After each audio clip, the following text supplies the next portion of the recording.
Hello students, welcome to my channel biology by MSK.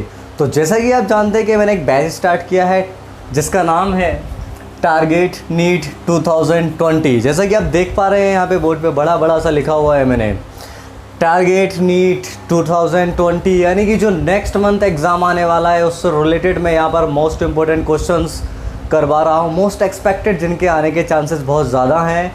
साथ ही साथ previous years के questions भी हम यहाँ पर डिस्कस कर रहे हैं। तो लास्ट क्लास में हमने चैप्टर नंबर 1 के मोस्ट इम्पोर्टेंट क्वेश्चन किए थे क्लास 1 में, और आज है क्लास 2, और क्लास 2 के अंदर आज हम करने वाले हैं चैप्टर नंबर 2, क्लास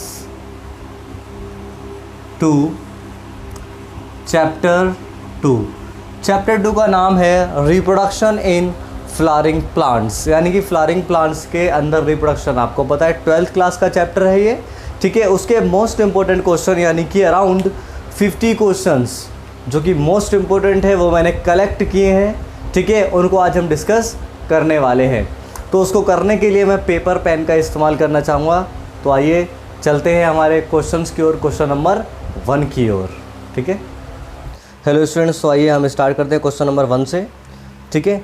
ये चैप्टर नंबर 2 के मोस्ट इंपॉर्टेंट क्वेश्चंस हैं, टॉप 50 इंपॉर्टेंट क्वेश्चंस। तो यहाँ पे जो क्वेश्चन नंबर 1 है वो कह रहा है इन सम प्लांट्स, कुछ प्लांट्स में anther and stigma grow and mature at same time. जो एंथर और स्टिग्मा होता है वो ग्रो और मैच्योर हो जाता है एक ही टाइम पर। दिस फिनोमिनन इज कॉल्ड, इस फिनोमिनन को हम क्या कहते हैं?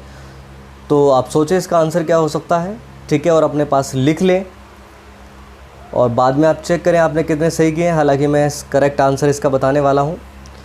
तो कुछ प्लांट्स में क्या होता है, एंथर और स्टिग्मा जो है वो ग्रो हो जाते हैं, मैच्योर होते हैं एक ही टाइम पर। इस फिनोमिनन को हम क्या कहते हैं? होमोगेमी, सिनगेमी, एलोगेमी या फ्यूज़न। तो ध्यान रखना, सिनगेमी का मतलब होता है फ्यूज़न ऑफ गैमेट्स, एलोगेमी का मतलब होता है एक प्लांट से दूसरे प्लांट के ऊपर पॉलन ग्रेन का जाना, फ्यूज़न का मतलब होता है दो का फ्यूज़ हो जाना, लेकिन मैच्योर होना। तो एक ही टर्म बचता है होमोगेमी। तो आंसर क्या हो जाएगा इसका? Homogamy. Option A is the correct answer, option A is the correct answer. Now let's move to the question number 2। Select the correct order of endosperm type. ये हमारे पास कुछ एंडोस्पर्म टाइप दिए गए हैं। There are some type of endosperm, as I have taught in my videos that there are 3 types of endosperm, and these 3 types endosperms are given over here. Now we have to identify the correct sequence or correct order. तो यहाँ पे focus करते हैं ज़रा। So you can see over here nucleus, nucleus, nucleus, nucleus, nucleus. तो there is a free nuclear, यानी कि नीचे की साइड में फ्री न्यूक्लियर है, बट ऊपर की साइड में हम देखें तो यहाँ पर सेल्स भी हैं और न्यूक्लियस भी है, सेल्स भी हैं और न्यूक्लियस भी है, सेल्स भी एंड न्यूक्लियस भी है, यानी कि ये फ्री न्यूक्लियर भी है और सेलुलर भी है, यानी कि दोनों है। तो एक ऐसी कंडीशन जिसके अंदर फ्री न्यूक्लियर डिवीज़न हो और सेलुलर डिवीज़न दोनों हो, उस कंडीशन को हम बोलते हैं हेलोबियल। तो फर्स्ट तो हो गया हमारा हेलोबियल। सेकंड पर आते हैं only nucleus, nucleus present, then it is free nuclear. तो पहला हो गया हेलोबियल, दूसरा हो गया free nuclear. Now let's move to third one. Now you can see over here there is a nucleus but there is a cell as well. There is a nucleus, cell as well. Nucleus and cell, nucleus and cell, यानी कि हर एक cell के अंदर एक nucleus है, means it is cellular type. तो पहला helobial, दूसरा फ्री न्यूक्लियर और तीसरा सेलुलर। तो देख लेते हैं कौन सा ऑप्शन है। सेलुलर पहला सेलुलर है? नहीं, सेलुलर नहीं। तो पहला क्या है? हेलोबियल। क्या है पहला? हेलोबियल। ओके, पहला हेलोबियल, दूसरा फ्री न्यूक्लियर, तीसरा cellular. So we can say the option C is the correct answer. Now let's move question number 3rd. Now the question number 3rd is type of pollination in Commelina is। जो Commelina है उसमें कौन सा pollination होता है? कास्मोगेमी होता है, गेटोनोगेमी, xenogamy या क्लस्टोगेमी? तो Commelina के अंदर क्लस्टोगेमी होता है। क्या होता है Commelina के अंदर? क्लस्टोगेमी, as they are closed. Okay. Now let's move question number 4. तो आप ध्यान रखें, मेरे आंसर देने से पहले आपको वीडियो पॉज करके खुद आंसर देना है, जिससे कि आपको ये पता चलेगा आपकी प्रैक्टिस कैसी है। Now let's move question number 4। Which one of the following is not a device to promote cross pollination. इनमें से कौन सा डिवाइस ऐसा नहीं है जो क्रॉस पॉलिनेशन को प्रमोट ना करता हो? तो क्लस्टोगेमी, हेटेरोस्टिली, हर्कोगेमी, डाइकोगेमी। तो आउटब्रीडिंग डिवाइसेस मैंने आपको पढ़ाए थे मेरी वीडियो में। आप चैप्टर नंबर 2 की मेरी सारी वीडियोस देखें, सारे पार्ट्स देखें, आपको कोई भी कन्फ्यूज़न नहीं होगी। हेटेरोस्टिली, हर्कोगेमी और डाइकोगेमी ये सारे के सारे क्रॉस पॉलिनेशन को करते हैं, लेकिन क्लस्टोगेमी, क्लोज फ्लावर जो होते हैं उनके अंदर सिर्फ ऑटोगेमी होती है, यानी कि क्रॉस पॉलिनेशन को प्रमोट नहीं करता। Then A will be the correct answer. Okay, now let's move question number 5. So you can see over here, nucellus forms which of the following parts of fruit? जो nucellus होता है वो fruit का कौन सा part बनाता है? Nucellus, ठीक है। अगर जो आपको याद हो न्यूसेलस तो एनाट्रोपस ओव्यूल में प्रेजेंट होता है। ओके, ये वाला हिस्सा जो होता है एम्ब्रियोसेक के पास ये न्यूसेलस होता है। तो ये किस पार्ट को कन्वर्ट करता है फ्रूट के? तो seed coat? No, seed coat actually में इंटेगुमेंट्स के द्वारा बनाया जाता है। एंड पेरिस्पर्म, पेरिस्पर्म, सीड और रेफी, तो आंसर होगा पेरिस्पर्म। पेरिस्पर्म जो है वो न्यूसेलस के द्वारा बनता है। The remnant of nucellus is known as perisperm. Then option B is the correct answer. Now let's move to the question number 6. The question number 6 is रेफी is, रेफी है, रेफी क्या है? अगर जो हम बात करते हैं रेफी क्या, अ पार्ट ऑफ फ्लावर, क्या ये फ्लावर का पार्ट है? Funicle attach to ovule, funicle ovule से अटैच होता है? No. Ridge formed by funicles, yes. C, ridge होता है ये जो फ्यूनाइकल्स के द्वारा बनाया जाता है, पार्ट ऑफ न्यूसेलस भी ये नहीं है. Then answer C is the correct answer. Now let's move next question, that is question number 7.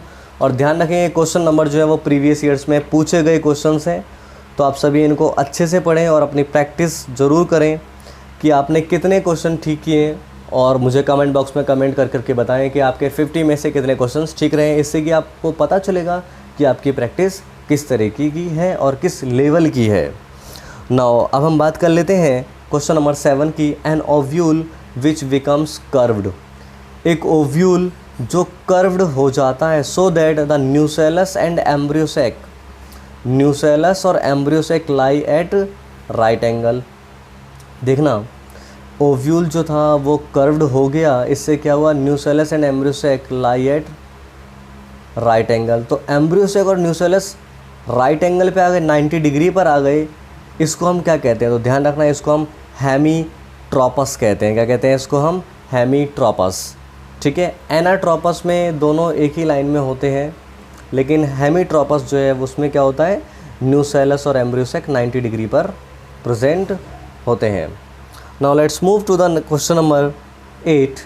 The question number 8 is banana fruits are seedless.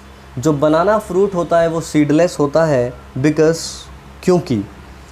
तो क्यों होता है? Oxygens are spread for rapid development of fruit, oxygen को spread किया जाता है. Of vegetative propagation of plant, क्या इसकी वजह से? Of triple plants, of triploid plants, या फिर D option fruits are artificially राइपन्ड.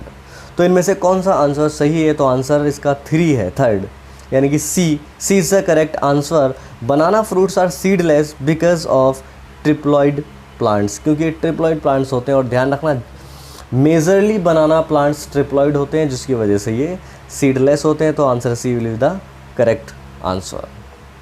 Option C will be correct answer. Now let's move question number 9. Now question number 9 is what would be the number of chromosomes in the cells of aileron layer in a plant species. कह रहा है एक plant species की एलिरोन layer में कितने chromosome होंगे? With 8 chromosome in it synergid. अगर जो इसके सिनर्जिड में 8 क्रोमोसोम है, तो ध्यान देना सिनर्जिड एक्चुअली में n होता है, और n बराबर कितने आ गए हमारे पास? 8. इसने पूछा है एलिरोन लेयर में कितने होंगे, तो एलिरोन लेयर ट्रिप्लॉइड होता है 3n, तो 8 × 3 दैट इज़ 24. तो आंसर बी, आंसर क्या हो जाएगा? बी, 24 होंगे एलिरोन लेयर के अंदर. ओके, तो आपको बात समझ में आ रही है? आई होप के सारे क्वेश्चन समझ में आ रहे होंगे, ईजी लग रहे होंगे। ओके, तो मेरे चैनल पर बने रहें, मेरे चैनल को सब्सक्राइब करें, शेयर करें। इन केस कोई डाउट होता है तो आप ज़रूर कमेंट करके अपने डाउट को क्लियर करें। ओके, अब हम बढ़ते हैं अगले क्वेश्चन की ओर। Now question number 10, larger nucleus in a pollen grain is. जो लार्जर न्यूक्लियस होता है पॉलन ग्रेन के अंदर, वो क्या होता है? क्या वो ट्यूब न्यूक्लियस है, स्पर्म न्यूक्लियस है, जनरेटिव न्यूक्लियस है, और नन ऑफ दीज, या इनमें से कोई भी नहीं है?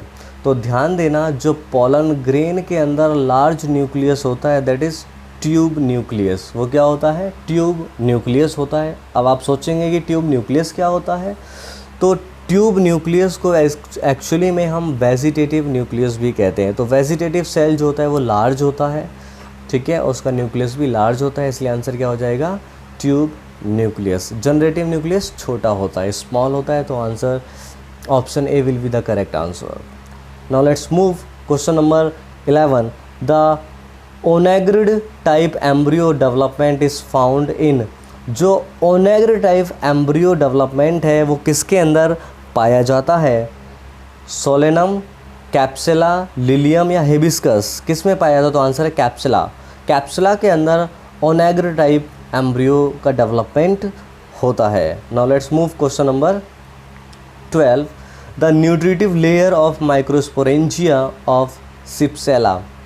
जो सिप्सेला होता है इसके अंदर कौन सी लेयर न्यूट्रिटिव होती है? तो एंडोथीसियम, एक्सोथीसियम, स्पोरोजिनस टिश्यू या टैप्टम। तो टैप्टम हमें पता है भैया, यही होती है जो नरिश करती है सब चीज़ को। तो न्यूट्रिटिव लेयर का नाम क्या हो गया? Tapetum. Option D is the correct answer. Now let's move question number 13, in the fully organized polygonum type of embryo sac. In the fully organized polygonum type of embryo sac, what is the ratio of haploid, diploid and triploid nuclei? अब देखना, एक fully organized polygonum type of embryo sac है, उसके अंदर हमें ratio बताना है haploid का, डिप्लॉइड का और ट्रिप्लॉइड का। तो आपको पता है एम्ब्रियो सैक के अंदर, मैं एक छोटा सा डायग्राम बनाना चाहूँ यहाँ पर। एम्ब्रियो सैक के अंदर 3 एंटीपोडल इस तरफ होते हैं, एग एपरेटस 3 इधर होते हैं, बीच में 2 सेंट्रल न्यूक्लियाई और पॉलर न्यूक्लियाई। तो हैप्लॉइड कितने होगा? 3 एंटीपोडल जो है वो हैप्लॉइड है, नीचे एग एपरेटस भी हैप्लॉइड है, तो 3 इधर 3 इधर, 6 तो हैप्लॉइड हो जाते हैं। 6 क्या हो जाते हैं? हैप्लॉइड। बात करें डिप्लॉइड की तो सेंट्रल न्यूक्लियाई 2 होते हैं एक साथ में, तो डिप्लॉइड होता है। और ट्रिप्लॉइड ट्रिपल फ्यूज़न के बाद बनेगा, तो अभी फ्यूज़न हुआ नहीं है तो ट्रिप्लॉइड 0 हो जाएगा। तो 6 1 0, तो आंसर जो ऑप्शन सी है 6 1 0, ये करेक्ट आंसर होगा इसका। आई होप कि आपको समझ में आ गया होगा, क्योंकि इसने हैप्लॉइड, डिप्लॉइड और ट्रिप्लॉइड न्यूक्लियस के रेशियो की बात की है एम्ब्रियो सैक के अंदर। और एम्ब्रियो सैक में हैप्लॉइड 6 होते हैं, डिप्लॉइड 1 होता है और ट्रिप्लॉइड होता ही नहीं है। Now let's move question number 14, what wall of pollen tube is made of. जो पॉलन ट्यूब की वॉल होती है वो किससे बनी हुई होती है? सेल्यूलोज से या पैक्टिन से? तो आंसर है सेल्यूलोज और पैक्टिन दोनों से बनी होती है। तो सी इज़ द करेक्ट ऑप्शन, जिसमें लिखा हुआ ए एंड बी। तो सी क्या हो जाएगा? करेक्ट ऑप्शन हो जाएगा इसका। Next, in embryo sac N, 2N, 3N conditions are formed respectively. कह रहा है एम्ब्रियो सैक के अंदर N, 2N और 3N कंडीशन जो है वो रेस्पेक्टिवली किस में होती है? तो N यानी कि हैप्लॉइड, 2N यानी कि डिप्लॉइड और 3N यानी कि ट्रिप्लॉइड। तो ध्यान रखना, N क्या एग N होता है? तो हम बात करें अगर जो एग की, तो वो कैसा होता है? एग N, ठीक है। एंटीपोडल भी N होता है, तो ये तो कंडीशन ख़त्म हो गई। अगला न्यूक्लियस N होता है, ठीक है। एंडोस्पर्म 3N होता है, लेकिन यहाँ पहले 2N की बात की, ये भी कंडीशन ख़त्म। एंटीपोडल N होता है, जाइगोट 2N होता है और एंडोस्पर्म 3N होता है। तो हाँ, ये कंडीशन जो C है वो बिल्कुल ठीक बैठ रही है। ये N, जाइगोट 2N और एंडोस्पर्म 3N होता है। तो answer option C is the correct answer, दूसरे को देखने की ज़रूरत नहीं है। तो बात कर लेते हैं हम नेक्स्ट क्वेश्चन की, question number 16। Now the question number 16, which of these is not essential for allogamy. Allogamy के लिए कौन असेंशियल नहीं है। एलोगेमी एक फ्लावर से किसी दूसरे प्लांट के फ्लावर पर पॉलन ग्रेन का जाना। सेल्फ स्टेरिलिटी में ऐसा होगा, डाइकोगेमी में ऐसा होगा, हेट्रोगेमी में ऐसा होगा। तो आंसर क्या हो जाएगा आपका ऑप्शन डी, यानी कि none of these which of the following is not essential. तो इनमें से कोई सा भी ऐसा नहीं है, ये सारे के सारे क्या होते हैं एलोगेमी के लिए है। तो डी क्या हो जाएगा, D is the correct option. Now let's move question number 17। The process in which haploid embryo is formed from haploid egg without fertilization is called. ध्यान देना, द प्रोसेस एक ऐसा प्रोसेस इन विच जिसके अंदर haploid embryo is formed, haploid embryo बन जाता है from haploid egg, haploid egg से विदाउट फर्टिलाइजेशन, बिना फर्टिलाइजेशन के। तो उसको हम क्या कहते हैं, तो apospory no, agamospermy, apogamy, vegetative reproduction. तो एपोस्पोरी नहीं है, एपोगेमी भी नहीं है, वेजिटेटिव रिप्रोडक्शन में भी नहीं होता। तो इसका क्या होगा एगोमोस्पर्मी, यानी कि इसको ही हम पार्थेनोजेनेसिस भी बोल सकते हैं। तो option B is the correct answer. Now let's move the question number 18। Double fertilization was discovered by. ये जो डबल फर्टिलाइजेशन होता है एंजियोस्पर्म के अंदर, इसको किसने डिस्कवर किया था, नॉसिन ने, स्ट्रेसबर्गर ने, इमर्सन ने, या नन ऑफ दिस, इनमें से कोई नहीं। तो इसका आंसर क्या होगा, आप इसको देख सकते हैं, इसका आंसर होता है नॉसिन, यानी कि ऑप्शन ए। नॉसिन ने एक्चुअली में डबल फर्टिलाइजेशन को डिस्कवर किया था एंजियोस्पर्मिक प्लांट्स के अंदर। Question number 19। The type of pollination adaptation found in Calotropis is. जो टाइप ऑफ पॉलिनेशन एडेप्टेशन है फाउंड इन कैलोट्रोपिस के अंदर वो कौन सी होती है। तो अगर जो हम कैलोट्रोपिस के अंदर एडेप्टेशन की बात करें तो डाइक्लिनी, हर्कोगेमी, हेट्रोस्टिली या डाइकोगोनी। तो बात करते हैं कौन सी होगी एडेप्टेशन, तो कैलोट्रोपिस के अंदर होती है हर्कोगेमी। क्या होती है, हर्कोगेमी। आप ध्यान रखें इसका, हर्कोगेमी मोस्ट इंपॉर्टेंट क्वेश्चन है ये। Next question number 20। Pollen tablets are available in the market for. देखो पोलन टैबलेट्स मार्केट के अंदर अवेलेबल होती हैं, किस लिए अवेलेबल होती हैं। तो फर्स्ट है इन विट्रो फर्टिलाइजेशन के लिए, ब्रीडिंग प्रोग्राम्स के लिए, सप्लीमेंट्री फूड के लिए, या एक्स सीटू कंजर्वेशन के लिए। तो आंसर है, आप सोच सकते हैं क्या आंसर होगा इसका, पोलन टैबलेट्स सप्लीमेंटिंग फूड होती हैं। क्या होती हैं, सप्लीमेंटिंग फूड, इसलिए वो अवेलेबल होती हैं। ओके, तो अब बढ़ते हैं question number next, that is question number 21। Question number 21 is function of filiform apparatus is. तो फिलीफॉर्म एपरेटस के फंक्शन क्या होता है, देखिए बहुत ही ज़्यादा सिंपल क्वेश्चन है, ये तो डायरेक्ट हमारी एनसीईआरटी की बुक में लिखा हुआ है। The function of filiform apparatus is to guide the entry of pollen tube. आपको कुछ भी देखने की ज़रूरत नहीं है, सीधा आप आंसर डी टिक कर सकते हैं, क्योंकि ये पोलन ट्यूब की एंट्री को गाइड करता है फ्रॉम माइक्रोपाइलर रीजन, जहाँ पर भी प्रेजेंट होता है। Next question is 22। Which one of the following statement is correct. इनमें से कौन सा स्टेटमेंट जो है वो करेक्ट है।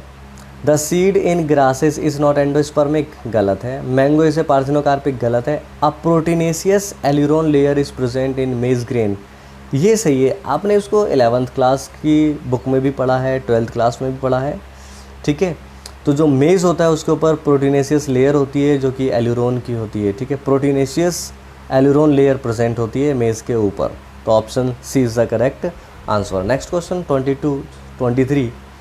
N angiosperm male plant with 24 chromosome in its pollen mother cell. एक मेल प्लांट है, पोलन मदर सेल के अंदर 24 क्रोमोसोम है। Is crossed with female plant bearing 24 chromosome in its root cell. उसके फीमेल प्लांट के root cell में 24 chromosomes present हैं। What would be the ploidy of embryo and endosperm. Embryo और endosperm की ploidy क्या होगी, ध्यान देना। जो मेल है उसके पास भी 24 है, फीमेल के पास भी 24 है, यानी कि दोनों के अंदर 2n कितना है 24। तो यहाँ से गैमेट जब बनेगा वो बनेगा 12 का। कितने का गैमेट बनेगा, 12 का। ओके, समझ में आ रहा है। और इसने पूछा कि एम्ब्रियो, तो हमें पता है भैया एम्ब्रियो होता है 2n, एम्ब्रियो क्या होता है 2n, और एंडोस्पर्म होता है 3n।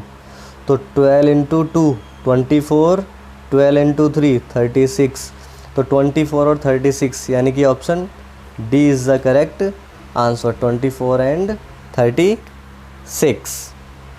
ओके, अगले क्वेश्चन में मूव करते हैं।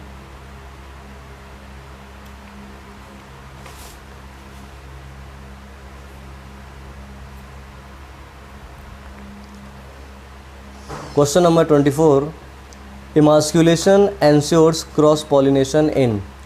जो इमास्कुलेशन होता है वो एंश्योर करता है क्रॉस पॉलिनेशन को इनमें से किसके अंदर, इनमें से किसके अंदर ऐसा होता है।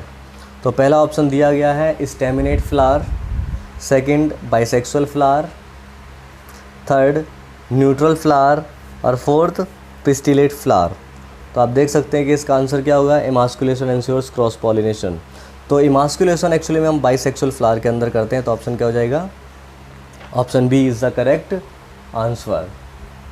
Okay, now let's move to question number 25, which part of the plant contain sporogenous tissue. यानी कि प्लांट का कौन सा पार्ट ऐसा होता है जिसके अंदर स्पोरोजिनस टिश्यू होते हैं, पॉलन के अंदर, माइक्रोस्पोर के अंदर, यंग एंथर के अंदर, या स्टैमन के अंदर। ठीक है, तो हम बोल सकते हैं जो स्पोरोजिनस टिश्यू है वो माइक्रोस्पोर के अंदर प्रेजेंट होता है। ठीक है, इसी से सारा डेवलपमेंट आगे बढ़ पाता है। Next question 26, endosperm a product of double fertilization. Endosperm actually में एक प्रोडक्ट होता है डबल फर्टिलाइजेशन का इन एंजियोस्पर्म्स, एंजियोस्पर्म के अंदर। Is absent in the seeds of, ये एब्सेंट होता है किसके अंदर, ग्राम, ऑर्किड्स तो ग्राम के अंदर एब्सेंट, ऑर्किड्स के अंदर, मेज़, या option both A and B, तो ऑप्शन डी, ऑप्शन डी यानी कि ग्राम और ऑर्किड्स के अंदर क्या होता है, ये एब्सेंट होता है। Question number 27, wind pollinated plants generally do not show the following character. जो विंड पॉलिनेटेड प्लांट्स होते हैं वो जनरली इनमें से कौन सा कैरेक्टर नहीं दिखाते हैं। तो फेदरी स्टिग्मा होता है इनके अंदर, single ovule in the ovary, ये भी ठीक है, वेल एक्सपोज्ड स्टेमन, ये भी ठीक है, flower are large and colourful, flower are large and colourful. तो ये जो ऑप्शन है ये इसका आंसर हो जाएगा, क्योंकि इसमें पूछा है wind pollinated plant generally do not show the following character, कौन सा नहीं दिखाते। तो जो विंड पॉलिनेटेड प्लांट होते हैं उनका जो फ्लावर होते हैं लार्ज और कलरफुल नहीं होते हैं। Now let's move question number 28, in castor and मेज प्लांट्स। जो कैस्टर और मेज प्लांट होता है उसके अंदर क्या होता है, इनमें से हमें देखना है। Autogamy is prevented but not geitonogamy, autogamy रुक जाती है लेकिन गेटोनोगेमी नहीं रुकती। Option B, both autogamy and geitonogamy are prevented, दोनों ही रुक जाती हैं। Option C, male and female flowers are borne by different plants, male और फीमेल फ्लावर जो होते हैं वो अलग अलग प्लांट से बनते हैं। Option D, anther and stigma are placed at different position to encourage cross pollination, तो ये भी नहीं है। तो ऑप्शन ए, क्योंकि जो कैस्टर और मेज प्लांट्स होते हैं इनके अंदर ऑटोगेमी को तो प्रिवेंट किया जाता है बट गेटोनोगमी को प्रिवेंट नहीं किया जाता है। तो ऑप्शन ए जो है ये क्या हो जाएगा, हमारा करेक्ट आंसर हो जाएगा। क्वेश्चन नंबर 29 क्या कहता है, ये ज़रा ध्यान से देखते हैं।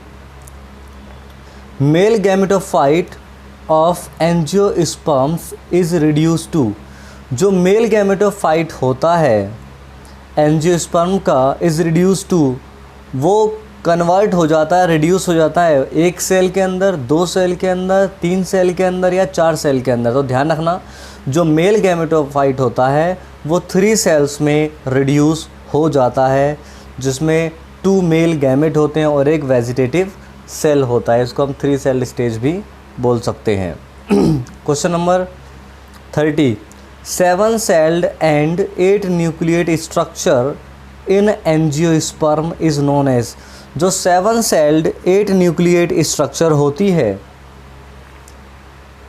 जो 7 सेल्ड एंड 8 न्यूक्लिएट स्ट्रक्चर है एंजियोस्पर्म के अंदर इज़ नोन एज, उसको हम क्या कहते हैं, एम्ब्रियोसेक, एंडोस्पर्म, एम्ब्रियो या एग एपरेटस, तो एग एपरेटस तो हम नहीं कहेंगे उसको, क्योंकि वो एम्ब्रियो सैक के अंदर का पार्ट है।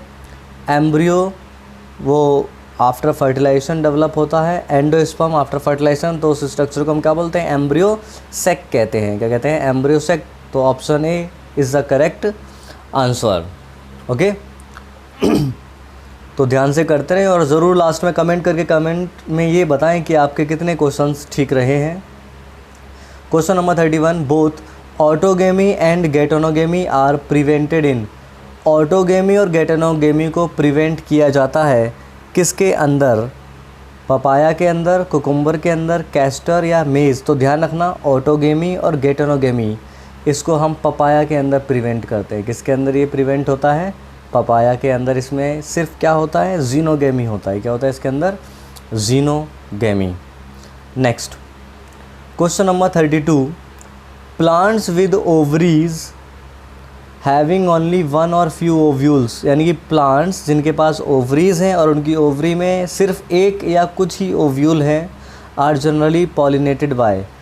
तो उनमें पॉलिनेशन कैसे होता है, बीज के द्वारा होता है, बटरफ्लाइज के द्वारा, बर्ड्स के द्वारा है, विंड के द्वारा। तो आंसर है विंड। आप ध्यान रखना, विंड से मोस्टली पॉलिनेशन होता है। Question number 33, which one of the following is surrounded by a callose wall, यानी कि विच वन ऑफ द फॉलोइंग, इनमें से कौन सा कैलोज वॉल के द्वारा सराउंड किया जाता है, यानी कि घिरा हुआ होता है कैलोज वॉल से। तो microspore mother cell, male gamete, egg या पोलन ग्रेन। तो पोलन ग्रेन नहीं, एग नहीं, मेल गैमेट भी नहीं। तो माइक्रोस्पोर मदर सेल जो होता है वो कैलोज वॉल से क्या होता है, सराउंड होता है, घिरा हुआ होता है। मूव करते हैं नेक्स्ट क्वेश्चन पे, that is question number 34। Now the question number 34 is an enzyme that can stimulate germination of barley seeds is. एक ऐसा एंजाइम जो स्टिमुलेट कर देता है जर्मिनेशन ऑफ बार्ली सीड्स की, उस एंजाइम का नाम क्या, lipase no, protease no, invertase no, that is alpha amylase या अमाइलेज। ठीक है, तो हम बोल सकते हैं जो ऑप्शन डी है वही इसका करेक्ट आंसर है। Next, wind pollination is common in. Wind pollination किस में कॉमन होता है, लिलीज़ की में, ग्रासेस में, ऑर्किड्स में, लेग्यूम्स में। इनमें से कौन सा आंसर है, तो ग्रासेस के अंदर विंड पॉलिनेशन होता है। आप ध्यान रखेंगे इन क्वेश्चंस को, ये बहुत ज़्यादा इंपॉर्टेंट क्वेश्चंस हैं। ठीक है, हमें लगता है सारे ऑप्शन एक जैसे कि इनमें भी हो सकता है, लेकिन हमें एग्जैक्ट जानना है, एक्यूरेसी पर ध्यान देना है। Now question number 36, in which one of the following pollination is autogamous. कह रहा है इनमें से किसके अंदर पॉलिनेशन जो है वो ऑटोगेमस होगा। तो जीनोगेमी के अंदर क्रॉस पॉलिनेशन होता है, कास्मोगेमस ओपन फ्लावर हैं, इसके अंदर भी क्रॉस हो जाएगा, गेटोनोगेमी, क्लस्टोगेमी। तो अगर जो हम ऑटोगेमस की बात करें तो ऑटोगेमस किसके अंदर होगा, तो सिंपली हम बोल सकते हैं क्लस्टोगेमी के अंदर, क्योंकि क्लोज्ड फ्लावर है। अगर जो फ्लावर क्लोज्ड हैं तो उसके अंदर सिर्फ ऑटोगेमी हो सकती है और कुछ नहीं होगा। ठीक है, तो क्लस्टोगेमी इसका आंसर हो जाएगा। नेक्स्ट हम बात करते हैं question number 37, ruminant endosperm is found in the seeds of family. जो रूमिनेट एंडोस्पर्म है इज़ फाउंड, वो पाया जाता है in the seeds of family. किस फैमिली में पाया जाता है, कंपोसिटी, क्रूसीफेरी, यूफोर्बिएसी या एनोनेसी। तो इसका आंसर क्या हुआ, तो हम बोल सकते हैं इसका करेक्ट आंसर है एनोनेसी। एनोनेसी एक ऐसी फैमिली है जिसमें सीड्स जो है वो ruminant endosperm is found in the seed. तो सीड के अंदर रूमिनेंट एंडोस्पर्म हमें मिल जाता है एनोनेसी फैमिली के अंदर। ओके, तो मूव करते हैं हम नेक्स्ट क्वेश्चंस पर। Question number 38, find out the odd one, यानी कि हमें ऑड निकालना है, यानी कि इसमें सबसे अलग कौन सा है। तो माइक्रोपाइल, एम्ब्रियोसेक, न्यूसेलस और पोलन ग्रेन। देखना माइक्रोपाइल कहाँ होता है, एम्ब्रियोसेक जो होता है वहाँ पर माइक्रोपाइल होता है। एम्ब्रियोसेक जो एनाट्रोपस ओव्यूल है, अगर जो आपको स्ट्रक्चर ध्यान हो तो मेरी वीडियोस को ज़रूर देखें। ठीक है, एनाट्रोपस ओव्यूल होता है।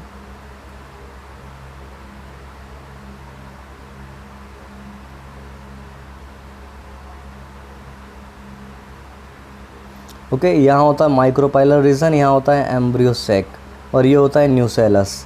तो ये तीनों तो एक जगह ही हो गए, और पोलन ग्रेन कहाँ होता है वो बिल्कुल अलग है। तो हम बोल सकते हैं ऑड वन कौन होगा, that is pollen grain. Okay, बाकी ये सारे एक ही जगह प्रेजेंट होते हैं। Next question number 39। Question number 39 क्या कहता है, तो क्वेश्चन नंबर 39 कहता है entry of pollen tube with 2 male gametes and tube nucleus through micropyle is. कह रहा है एंट्री ऑफ पोलन ट्यूब की एंट्री होना with 2 male gametes, 2 male gametes के साथ, एंड ट्यूब न्यूक्लियस, और ट्यूब न्यूक्लियस की भी थ्रू माइक्रोपाइल। माइक्रोपाइल के द्वारा अगर जो पोलन ट्यूब एंटर करता है माइक्रोपाइल के द्वारा, तो इसको हम क्या कहते हैं, मीजोगेमी, पोरोगेमी, चेलेजोगेमी, या नन ऑफ दिस। तो मैंने आपको बताया था जो एनाट्रोपस ओव्यूल है इसके अंदर 3 जगह होती हैं पोलन ट्यूब की एंट्री करने से। एक माइक्रोपाइल से वो एंट्री कर सकता है, दूसरा चलेजा की तरफ से एंट्री कर सकता है, और तीसरा मिड में से एंट्री कर सकता है। तो अगर जो चलेजा की तरफ से एंट्री करेगा तो चलेजोगेमी, बीच में से एंट्री करेगा तो मीजोगेमी, और माइक्रोपाइलर रीजन से एंट्री करता है तो वो पोरोगेमी कहलाता है। तो ये बात कर रहा है माइक्रोपाइलर रीजन की तरफ से, तो आंसर हो जाएगा porogamy. Porogamy is the correct answer, okay, of question 39। तो मूव करते हैं हम नेक्स्ट क्वेश्चन पे, that is question number 40। Okay, तो ध्यान देते हैं क्वेश्चन नंबर 40 क्या कहता है। क्वेश्चन नंबर 40 कह रहा है testa of a seed is produced from. जो टेस्टा है सीड का वो किससे बनता है, ओवरी वॉल नहीं, जो ओवरी की वॉल होती हैं वो तो पेरिकार्प बनाती हैं, हाइलम से नहीं, आउटर इंटेगुमेंट या फ्यूनेगल। तो आंसर है आउटर इंटेगुमेंट। जो आउटर इंटेगुमेंट है वो टेस्टा बनाता है, और इनर इंटेगुमेंट टेगमन बनाता है, और ये दोनों मिलकर के सीड कोट कहलाते हैं। तो आंसर सी इसका करेक्ट आंसर है। Next question number 41। Which one of the following would not lead to formation of clones. कह रहा है इनमें से ऐसा कौन सा है जिसके अंदर क्लोन नहीं बनेगा, double fertilization, apomixis, vegetative reproduction, tissue culture. तो ध्यान देना, टिश्यू कल्चर में क्लोन बनता है, वेजिटेटिव रिप्रोडक्शन में क्लोन बनता है, एपोमिक्सिस में क्लोन बनता है, but in case of double fertilization there is no formation of clone as double fertilization takes place only in angiosperms and they do sexual reproduction. Okay और हम बोल सकते हैं डबल फर्टिलाइजेशन जब होता है तो यहाँ पे जाइगोट बनता है, 2 गैमेट फ्यूज़ होते हैं और 3 गैमेट भी फ्यूज़ होते हैं। तो नेक्स्ट क्वेश्चन की बात कर लेते हैं, question number 42। Long ribbon like pollen grains are seen in some. जो long ribbon like pollen grains होते हैं वो किस में देखे जाते हैं, एक्वेटिक प्लांट्स में, विंड पॉलिनेटेड ग्रासेस में, जिम्नोस्पर्म्स में, या वर्ड पॉलिनेटेड फ्लावर्स में। तो आंसर है एक्वेटिक प्लांट्स जितने भी होते हैं उनके अंदर long ribbon like pollen grains ही देखने को मिलते हैं। तो answer option A is the correct answer. Now let's move to the next question, that is question number 43। और ये जो क्वेश्चन नंबर 43 है ये क्या कहता है, ये कहता है विच of the following is incorrect in angiosperm. Angiosperm में कौन सा इनकरेक्ट है, एंजियोस्पर्म के केस में हम बात करें कौन सा इनकरेक्ट है, तो पोलन ग्रेन हैप्लॉइड होता है, पोलन ग्रेन हैप्लॉइड होता है, ठीक है, हैप्लॉइड होता है। मेगास्पोर डिप्लॉइड होता है, मेगास्पोर हैप्लॉइड होता है, डिप्लॉइड नहीं होता है, ठीक है। सिनर्जिड हैप्लॉइड, ठीक है। एंडोस्पर्म डिप्लॉइड, ठीक है, but B is the correct answer क्योंकि मेगास्पोर हैप्लॉइड होता है, it is not diploid. Question number 44। Which of the following is pollinated by water. H2O यानी कि वाटर, मैंने स्पेस नहीं था यहाँ पे इसलिए मुझे H2O लिखना पड़ा, आई होप यू अंडरस्टैंड। तो वाटर के द्वारा किस में पॉलिनेशन होता है, वोएला के अंदर नो, यका के अंदर नो, ऑक्सैलिस नो। तो जब सारे नो हो गए तो बचता क्या है, दैट इज़ जोस्टेरा। जोस्टेरा के अंदर पॉलिनेशन जो है वो वाटर के द्वारा होता है। आप मेरी वीडियोस में इन सब के आंसर्स आपको मिल जाएंगे अगर जो आप मेरी वीडियोस देखते हैं तो, ठीक है। मेरे चैनल पे जाएं और सारी वीडियोस ज़रूर देखें। Question number 45। Development of embryo without fertilization is called as. देखो एम्ब्रियो डेवलप हो रहा है बिना फर्टिलाइजेशन के, तो सिंपल सी बात है, पार्थिनोजेनेसिस कहते हैं इसको, हम क्या कहते हैं, पार्थिनोजेनेसिस। कुछ और देखने की ज़रूरत है ही नहीं। Let's move to the next question, question number 46। The question number 46 is during the formation of embryo sac, यानी कि एम्ब्रियोसेक की फॉर्मेशन के दौरान द फंक्शनल मेगास्पोर अंडरगोज। देखो जब एम्ब्रियोसेक बनता है तो फंक्शनल मेगास्पोर किस में जाता है, 2 माइटोटिक डिवीज़न, 2 माइटोटिक डिवीज़न करता है, 2 मियोटिक डिवीज़न, 2 मियोटिक डिवीज़न करता है, 3 मियोटिक, 3 मियोटिक करता है, या 3 माइटोटिक डिवीज़न, या 3 माइटोटिक डिवीज़न करता है। तो अगर जो आपने वीडियोस देखा हुआ है तो आपको पता है जो फंक्शनल मेगास्पोर होता है that goes under 3 successive mitotic division to form embryo sac. So option D is the correct answer. Now let's move question number 47. Vegetative fertilization is also called, vegetative fertilization को हम क्या कहते हैं, ट्रिपल फ्यूज़न कहते हैं, true fertilization, syngamy, या generative fertilization. तो ध्यान रखना वेजिटेटिव फर्टिलाइजेशन ट्रिपल फ्यूज़न को कहा जाता है। अगेन ये मेरी वीडियो में इन्वॉल्व है, जो मैंने चैप्टर्स की वीडियो बनाई हुई है, ठीक है, that is triple fusion. Next, there are 10 flowers in one individual plants of Crotalaria. अब ये कह रहा है क्रोटेलेरिया के 10 फ्लावर हैं। In each microsporangium, most important question, थोड़ा दिमाग वाला क्वेश्चन यही है इसके अंदर। In each microsporangium of every stamen of all the flowers there are 30 microspore mother cells. ठीक है, कह रहा है 10 फ्लावर हैं क्रोटेलेरिया के, और कह रहा है इन ईच माइक्रोस्पोरेंजियम, हर एक माइक्रोस्पोरेंजियम के, ऑफ एवरी स्टेमन, हर एक स्टेमन के, ऑफ ऑल द फ्लावर, हर फ्लावर के, there are 30 microspore mother cells, 30 microspore mother cells हैं। How many pollen grains are formed from that plant. तो उस प्लांट से कितने पॉलन ग्रेन बनेंगे, इसको अभी हम डिस्कस करते हैं दूसरे पेपर पर। पहले हम 49 और 50 कर लेते हैं। ओके, आइए 49। Which one of the following is resistant to enzyme action. कह रहा है इनमें से कौन सा है जो एंजाइम एक्शन के क्या है, उसका रेजिस्टेंस है। तो कॉर्क पर एंजाइम का इफेक्ट पड़ता है, बिल्कुल पड़ता है। वुड फाइबर पर पड़ता है, ठीक है। पोलन एक्साइन ये हो सकता है। लीफ क्यूटिकल, तो आंसर होगा pollen exine, because it is made of sporopollenin, तो no enzyme can degrade it easily. Okay, question number 50। The plant parts which consist of 2 generations one within the other इज़। कह रहा है plant का part which consist of 2 generation, जो 2 generation से बना है, one within the other, और एक दूसरे के अंदर होता है, या वो जनरेशन के लिए रिस्पॉन्सिबल होता है। तो germinated pollen grains, embryo, unfertilised ovule, या सीड। तो इसका आंसर है सीड, ठीक है। जो क्या करता है, कंसिस्ट ऑफ 2 जनरेशन, 2 जनरेशन से बना है, उसके अंदर ही लाइफ होती है, यही क्या बनेगा, एक प्लांट बनेगा बड़ा हो करके। आई होप कि बात समझ में आपको आ गई होगी। अब हम बात कर लेते हैं नेक्स्ट क्वेश्चन की, जो कि हमारा 48 था। कह रहा है देयर आर 10 फ्लावर। फ्लावर कितने हैं हमारे पास, 10। ओके, और कहा गया है in each microsporangium of every stamen of all the flower there are 30 microspore mother cell.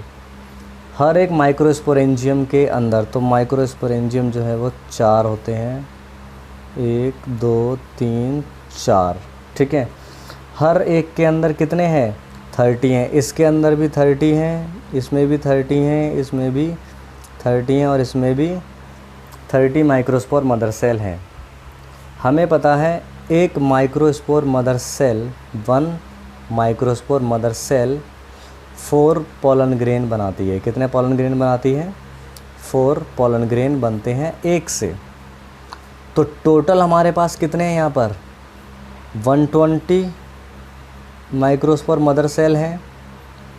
एक 4 बनाए तो 120 इंटू 4, तो 12 4 ज़ा 48, 480 पोलन ग्रेन बन जाते हैं। सिर्फ एक माइक्रो स्पोरेंजियम के अंदर कितने बनते हैं? 480।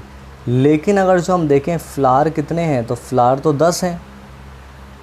अच्छा, अब इसने बोला है हर एक स्टेमन, ये जो कॉन्सेप्ट है स्टेमन वाला, ये ज़रूर ध्यान रखना, क्योंकि जो क्रोटेलेरिया है, 1 क्रोटेलेरिया, इसके एक फ्लावर के अंदर 10 स्टेमन होते हैं। कितने स्टेमन होते हैं? 10।